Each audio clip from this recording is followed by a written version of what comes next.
I am at CSL Dallas, a Center for Spiritual Living in Dallas, Texas.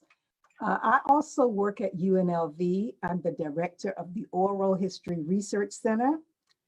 My passion is American history. I'm Reverend Robert Fleming. I'm the senior pastor at Love MCC, formerly known as Metropolitan Community Church of Las Vegas. Good evening, everybody. My name is Joy Arnay, and I'm married to Minister Lee Arnay. We're currently at Abundant Peace. I live in Kentucky, in Georgetown, Kentucky, and I have 4 children. I'm a little disappointed about what's going on in the world. I'm going to kick it off with a extremely personal question. And I asked the panelists this last night, but I'm going to try to rephrase the question. So now that we're centered, if you could reflect and think about what is the earliest memory in which race was present in your life? I am a daughter of an immigrant family. My parents moved from Germany when I was, before I was born. My sister was 6 months old. And my mother did not know any English when she arrived. So the earliest memories of race for me were early on. I grew up as a sharecropper in North Carolina, and I went to all Black schools all of my life. I did not attend a school where there was a white person as a classmate or a teacher until I was a junior in college. Wow. So I grew up in a Black world, but I remember not being able to drink in the same water fountains as other people. So I remember the symbols of racism. I remember trying on clothes differently in a department store, and bathrooms being, there are 4 bathrooms, one for Black men, Black women, white men, white women. So those were my memories of growing up in an era when there was such overt inequality. And could you talk a little bit about, if you're willing to share, some of the emotions you were feeling? Like, so up in that and at what point did you realize that there was something wrong or injustice? So you realize the injustice at 5 and 6 years of age because of those symbols, because of those water fountains. And if you touch the wrong water fountain, my mother would just pull us back so that we could stay safe. So immediately we learned. But we also learned because my father could not read and write. My mother could. My mother had a high school education, but my father could not read and write. So we know that some of his interactions with the people who owned the land that we worked were not fair. So, but that was the way things were done. So immediately after high school, I left home immediately. And that was my objective. My objective was to go away, go to school, but to leave North Carolina or to leave the farm as soon as possible, because that kind of inequality was just so overt, and the work was excruciatingly hard and burdensome. And you would start working in the fields. And I'm not saying that only Black people worked in the fields, but you started working in the fields when you were 5 and 6 years of age. So those kinds of things I wanted to leave immediately. But we were cushioned by the all-Black school with all Black teachers. I learned the history that a lot of my friends today here in Las Vegas don't know, because I grew up with Black people teaching me, Black women in a lot of cases, who had gone to Shaw University, St. Augustine's University, North Carolina State College. Those were part of the SBCUs. So those were the historically Black colleges and university system throughout the South. So because we had those teachers teaching us, we were exposed to probably history, sociology, and other classes that other students did not have. So today when my friends say, oh, I never heard of I.W. Wells, or I never heard of W.E.B. Du Bois, we studied those people. Yeah. So we were, and then we had to take the regular classes as well. So we were fortunate in many ways, but the work was excruciating. The pay was non-existent almost. So you learned the institutional racism, which we didn't call it that then, but we learned about the institutional racism of education and economics early on. Yeah, I don't mind sharing. I make no secret about my upbringing. My mom was from Louisiana Territories area. My dad was from East Texas, and that has its own little connotation there, in my opinion. I grew up in a Southern Baptist church, and pretty much I saw people, at least I went to the private school that was there at the church. So from pre-K to 5th grade, I pretty much just saw the same kids year after year. There was probably no more than 22 kids in a classroom at most. Most times it could have been 12. Most look like me. I think that my experience with race might be multi-layered, if you will. I mean, I make no bones about it. I love my dad, but I mean, he certainly worked with people of color and would dote on them and talk about how wonderful they are, but then would turn around and use the N-word or something else in the same token when they weren't around. And I never understood that. I don't recall my mom ever really correcting him per se. I learned later in life that my mom's families had ties to the KKK in Louisiana. But I remember a particular congregant who I was just really good friends with her daughter. And you have to imagine that this is a pretty much predominantly white Baptist church.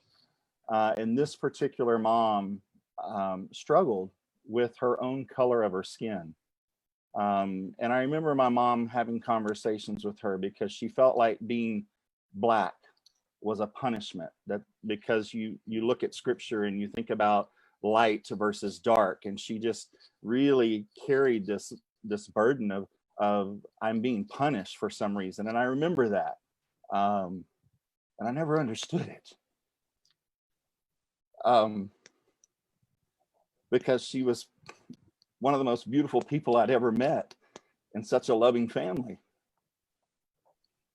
And I was just like, what is, at that age, I mean, I was in elementary school. I didn't understand what was going on. I remember my dad would share some stories. It wasn't until middle school that I actually was among, I mean, this is where you went from 22 kids in a classroom to now there's like 35 to 40. My first experience with ever having, someone other than Caucasian with me. And I will say that it was rough. It was an eye opener for me. But I look back and I say, gosh, I wouldn't have changed that for the world. I call my family out. I mean, there's a lot of phobias in my family. I knew from an early age that I was gay. But being in a Southern Baptist home, and especially being called to the ministry, that was a no-no. I remember my best friend who passed since we have been, African-American. Her name was Tanisha Jefferson. She was a professor at Carnegie Mellon, taught drama, and I saw her on a Thursday, and on Tuesday she dropped dead of an aneurysm. But her and I were so close. And I remember my dad telling me at one time in high school, if you ever bring home a black woman, I will disown you. Well, the smart aleck in me wanted to say, well, what if it's a black man? But that was a whole other, story. The elementary schools that I went to were predominantly Black, but I did attend a junior high school where it was probably half and half. And then when I went to high school, well, it was predominantly white. And I guess the first time that I experienced a race issue was I was in a class and they turned the lights out for us to watch a video or a projector, and somebody turned around and said, "Yolanda, where are you?" and said some statement about all I see are your eyes. And I felt embarrassed. I did hear the snickering. There were other kids that laughed. And I guess if I could have, I would have just through a hole in the floor or whatever, because, I felt that bad. I'm going to move us a little bit along because we're at 6:30. I'm going to move us into the second question, and I'm going to talk a little bit about faith in God. Reverend Barber is a mentor of mine, even though I've never met him. So Reverend Barber, if you're watching this, let's make it happen, brother. And he often says that white evangelicals say so much about what God says so little, and so little about what God says so much. And the truth is that we know this from the media, is that white evangelicals often dominate the headlines. They've reduced faith to prayer in school, homosexuality, property rights, and they want to make Jesus an honorary member of the NRA. So let me ask all of you panelists, what does your faith have to say about justice and racism? I mean, is God bigger than American racism that we're seeing today? So the God that I believe in, the God that is, the kingdom of God is within me. So that is the kind of God that I believe in. So that God is justice, that God is freedom, intelligence, kindness, love, peace. So that God is bigger than all of us. Then God is all there is. You were talking a few minutes ago about white evangelica, even whatever that word Evangelicals, is. Yes. So you were talking about that. I don't even like to say the word. So they are also the bastions of white supremacy and that institutional racism. So wherever that Bible Belt is also where the KKK is, and where the most overt racism takes place. So that God is not my God. In my faith, it says that the impulse of life is love. Well, I think Clay T said it beautifully. And I'm always reminding myself, especially in these times right now with COVID, and we haven't really been able to gather other than things like, and said, reminding people that we are the church. The church is right here. And I will tell you, I have had to unlearn so many things about God and what the Bible says or doesn't say. And I almost didn't go to seminary because of that, thinking I walked away from the church because I was hurt. I agree. And you could be a Bible scholar and totally miss the point. I'm sure we've all had encounters with folks who have that perspective. I grew up in the AME Zion Church, and our faith is, and then I switched over to Baptist, but it's you believe that God is gonna take care of all, like everything, as long as your faith is strong and you believe in God, that it would work out. Now things are going on in the country right now, and God's not happy about it, I'm sure. But I believe in my faith that it's gonna be okay. You know, there's a popular lie out there, and it's been spread in the past by people in power. It's even spread by churches in the United States today, and that's that God ordained racism, God ordained slavery, God ordained other systems of oppression. You know, recently there was a mega church pastor in Atlanta that said instead of talking about white privilege, maybe we should call it a white blessing, since God blessed this country with slaves, which led to the wealth we have today. That was just a couple weeks ago. That was with the founder of Chick-fil-A and a popular Christian rapper. So that's deep. That is deep. That is a deep held belief in our nation's history. It's tied to some people's identity. It's deeply tied in the church and faith. So how do people of faith or people of goodwill, how do they deal with or combat that distortion of God? Many of the Christian, fundamentalist Christian pastors that I've been associated with have been some of the most unchristian individuals, according to how I interpret the teachings of Jesus. I grew up in the Baptist church. And as soon as I left home, I said I left North Carolina as early as I possibly could. I also left the Baptist church at the same time. I left the Baptist church because God was an angry God. God was a judgmental God. So I could not understand that this God that I'm supposed to believe in and trust in was always angry. But also, the Bible gave me lots of problems because that book was used to verify and enforce slavery in this country. So there would be ministers going to the large plantations and preaching from the Bible, reading those few verses that talked about slavery and how slavery was beneficial. I don't even know what those verses are. But that turned me off from the Bible for a very, very long time.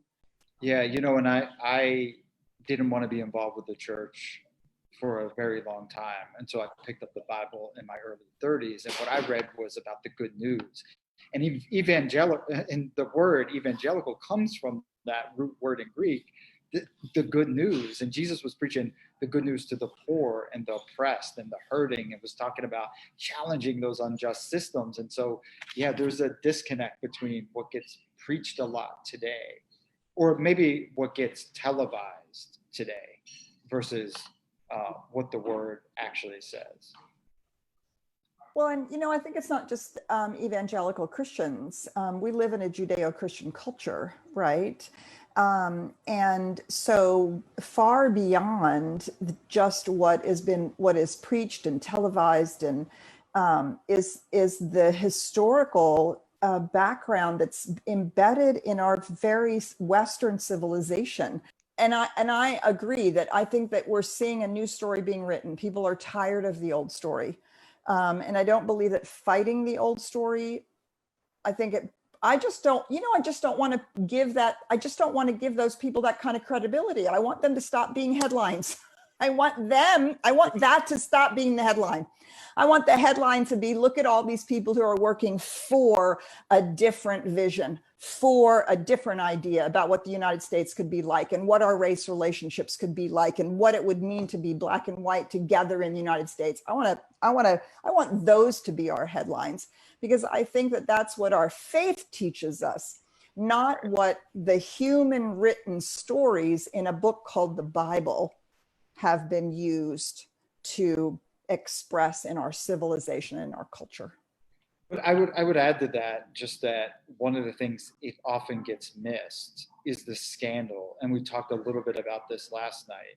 When Jesus sits down with a tax collector, which was essentially a traitor to that tribe, working for the occupying army, with a prostitute, with women, with the untouchables, the people on the margin, the poor, the dirty folks. That is a political statement that often gets missed. The story of the Good Samaritan, with that context that you just described about the tribe and those rules. Jesus broke through all that. So there's also their own story, but I agree, we've got to help create new stories. And to talk about the radical revolutionary that Jesus was, Right. I think that's the story. I talk a lot with my coworkers, and most of them are Caucasian, and I just try to explain to them, or I think education is the key to this. And they don't understand what we go through. And I just try to explain to them, you know, because there's always an excuse, or, you know, well, this happened, but there is no but. You know, they always want to come up with an excuse. I think that we take 20 steps forward, 10 steps back. And I just try to explain to them from my point of view how I feel what's going on. Well, one conversation is the all Black Lives Matter versus all life matters. Yeah, talk about And that. that's a conversation that we've been having because they don't understand. It has nothing to do with our lives. It has everything to do with Black lives, because we are the ones that are going through this. You know, we're being discriminated against. And my coworkers have a problem with understanding why it's not all lives matters. And could I ask you on a personal note, Yolanda, when as a black woman, when you're talking about Black Lives Matter or what's going on, and someone instantly says, well, all lives matter. What's going on? Like, how is that making you feel? Because I don't know that people really understand what. I don't agree. Yeah. I mean, I have two sons, a 22-year-old and a 23-year-old. And then I have a 26-year-old daughter and a 30-year-old daughter. And, you know, I've had the conversation with all my children, my daughters and my sons. Can you help the people watching? Because I know what you mean when you say the conversation. Can you help other people enlighten them? Oh. What is that conversation? To my sons. Because white folks don't know that. Yeah. If you get stopped, to my sons, if you get stopped by the police, you do what they asked you to do. I don't care what you're doing, what's going on, what your friends are doing. You do what they ask you to do. You let them take you to jail if they're going to take you, and then you call me and you let me handle it. You know, that's what I tell them. And my daughters too. You know, because I have one daughter. She's very, very strong-headed, and she would be one that would stand up and, well, why are you doing this to me? And, you know, she would argue. And I just tell her, you can't do that. You just do what they tell you to do. And then you call me. People who don't have children, I can't use that example, but I have many, many more. So when I tell my white friends that what I mean by economic racism in today's world, that my credit score can be the same as your credit score, my education, my time on the job, my position on the job can be equal, but I can go to the bank for that same loan and I have to pay a higher interest rate. Yeah. Then they begin to see what I mean by institutional racism. So, you know, it's been said about white privilege that if you cannot see it, then you got it. So I'm just curious to the panelists, you know, white folks watching this might not see racism as their problem. Like it's a problem for people of color, but maybe not my problem. So how, you know, they don't see it as racism's damaging to them as well. It's not damaging to their humanity. So how are you engaging with coworkers, or if you're a faith leader in your congregations, how are you having those kind of conversations with people from the pulpit or in your offices? How are you dealing with that? Because there is that tension that's going to create, where people could leave the church. I know as a leader in a labor union, it means some people say, I want to drop our membership. I don't want to belong to an organization that's anti-racist. I just want you to negotiate a good wage for me. So how are y'all dealing with that? There's so much in this conversation. And Clayton and Yolanda, thank you, because I know that even a colleague of mine, as I was going through ordination process, African-American clergy, reminded me, she said, you know, for the longest time, I didn't even, if I applied for a job, I would not tell them my name. I would tell them a different name. And then when I showed up for an interview, they were surprised that I was Black. And that just befunded me. I mean, you know, just befuddled me, I should say. But I think, to get back to your question, Brian, well, first off, I tell my congregations, again, because many of them look like me, is first off, you need to stop yourself. And I'm pretty bold. Maybe that's the Texan, Taurus, Aggie, and Marine in me. I don't know. But I've said, you know, you need to stop yourself, because it's not your story doesn't mean that it didn't happen to them. And you need to understand that this is their story. And yeah, I mean, for me as a white person to hear some of my people of color friends that I talk to, and they tell me some of these stories, yes, some of the things that they tell me, it's absurd, and it should make us angry, but it shouldn't make us to say, oh, that's just foolish. I don't understand that line of thinking. And so that's hard for me at times. And I've even made the comment, you know what, you're going to hear this white pastor talk about my privilege. And if you're feeling guilt over it, that's not what this is about. It's to call you to recognize that maybe your life, whether you asked for it or not, has been very different.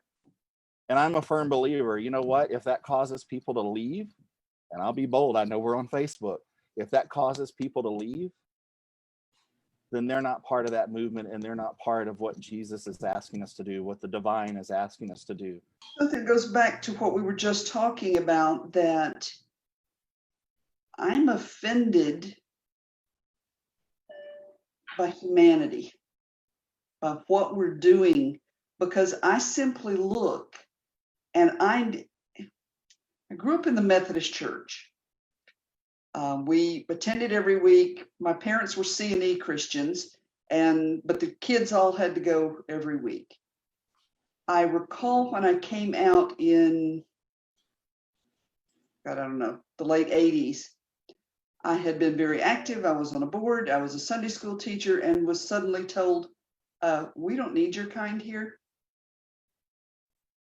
And I had to leave what I had grown up with, what felt right. I did not believe in the neurotic God that sat on a cloud with a book and a lightning bolt and passed out blessings or lightning bolts. But I did believe that there was something. And what I found was I didn't know other people who knew what I knew, because I knew inside that I was the absolute essence of the divine, just as everybody else is. I knew that everybody had the same value, and we just needed to somehow hold hands and figure it out. To have had 2 people come to me at work in the last week going, this white guy has said this and he's made me feel this way. I just still don't freaking get it. We got to do better. We have to love. That, as Petra said earlier, the impulse is to love. I didn't get taught how to hate. Well, I have to admit that we tiptoed into this conversation in our community because, Sabrina, we had people who were feeling very much like you. And when it came to a head in our community that I remember was over the Trayvon Martin, George Zimmerman, the death of Trayvon Martin, George Zimmerman's trial. And then we found in some of those conversations that there were people in our community that would say, well, I don't see color. I don't see color. Why are we still having this conversation then? And we began moving into having some diversity trainings. We have a lovely woman in our community who is, that's her specialty. And so we created some diversity conversation training things. And the problem was that only the people who were already interested came. And the people who, quite frankly, we felt needed it the most, they didn't come. Part of what I've been learning over the past several months and learned over the past couple days having these conversations is the compassion you've got to have for even people who might be perceived as enemies. And so again, in my trade in union organizing, we have a deeply held saying that you start where people are, not where you want them to be.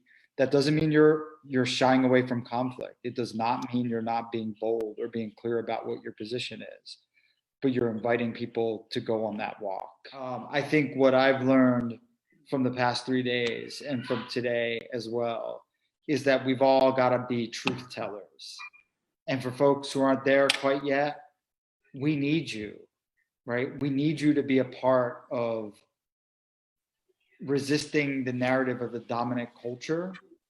We need you in helping to change the story. There's no more time for denial. Those of us who have privilege, we got to understand that that's a big responsibility, and we got to help open doors for other people, that we got to help share power, that we got to follow Black lives and be in the trenches alongside them. And we got to understand history, and especially Black history, Clay T, like you talked about, because that's all of our history, right? Exactly. Sabrina has led us out in prayer each of the nights. I want to keep that tradition going. It would be my pleasure. If we could pray.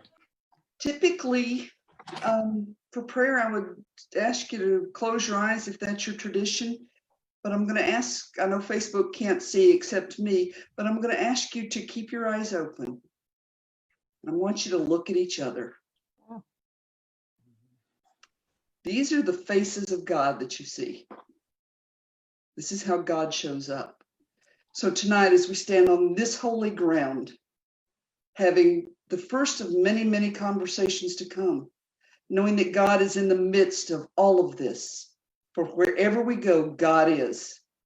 Whatever God is, it is all that there is. It is a power, a presence, a light, a life. It is an absolute love. It is that which sources each of us. It is the beat of our hearts. It is the very air that we breathe. And that very essence of the divine that moves in and through each of us. Robert, through you. Clay T, through you. Yolanda, through you. Joy, through you. Brian, through you. Petra, through you. Richard, through you. And Sheila, my sister, through you. And through each of the 7.2 billion people and growing on this planet, the impulse is to love, to reach out, to look at each other and know that we are but one. There's only one thing going on. And right here and right now, I know that it's God. We're in this now and ever expanding eternal moment. Change is coming. I'm so grateful right here and right now to be alive at this place, doing what I'm doing with the people I'm doing it, and helping to change this world, because it is my humanity. It is all of our humanity. It is the very humanity of God knowing what it's like to be us. I'm grateful this night to sit in Las Vegas, to sit with people in Las Vegas and in Kentucky and Texas, and know the truth of our beings, that God is. God is power and presence and love. It is conscious union, it is light, it is joy, it is wisdom and beauty. And as I look at these people right here in front of me, I know that that is the same truth that I hold and know is so for the entire world. For that is the only thing going on. I give great thanks this night for the people who chose to be here, to be as panelists, to be as monitors, to sit on Facebook Live with us. I give great thanks for the people whose lives they have given to help raise the awareness for the rest of us to wake up, to show up, to stand up, and to tell the truth. And I simply release the words back into that law, the law of cause and effect, into the universe, for God's words never return void. I know this to be true. I accept it, I claim it, and I let it be. And so it is, amen, and so we let it be. So be it. Yes. Thank you, everybody, and thank you, Northwest Community Church in Las Vegas, for hosting us. We appreciate all of you. We love you. And as Pastor Will said last night, does God care about Black Lives Matter? God created Black lives. So, of course, Yes. God does. All right. Grace and peace to all of you. Good night. And to you, Brian. Good night.